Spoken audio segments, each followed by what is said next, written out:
May nagtanong, kailangan bang bumuhat ng mabigat para gumanda ang katawan? Depende yan sa atin eh. Pero pag mabigat ang binubuhat natin, kunwari 50 pounds na bicep curl, 20 pounds na bicep curl, saan tayo mas mai-injure? Diba dun sa 50 pounds?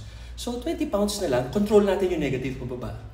Tapos control aggression, tapos bam! Explosive para athletic pa rin. Pero kung hindi naman tayo athletic, gusto lang talaga natin muscle, feel natin pataas, dahan-dahan, 2 seconds, pababa, 5 seconds.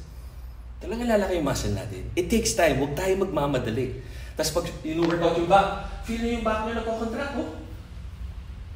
Diba? Pag yung traps yung nagko-workout. Pag yung tricep.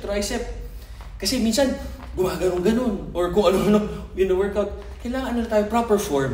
Sa bicep, pag sumakit ang bicep natin, simula tayo sa 3 pounds. Diba? Alisin natin yung ego, tapos talagang i-workout natin yung muscle. Kasi binibuild natin. I hope this helps. Do what works for you. Carl Sagas here.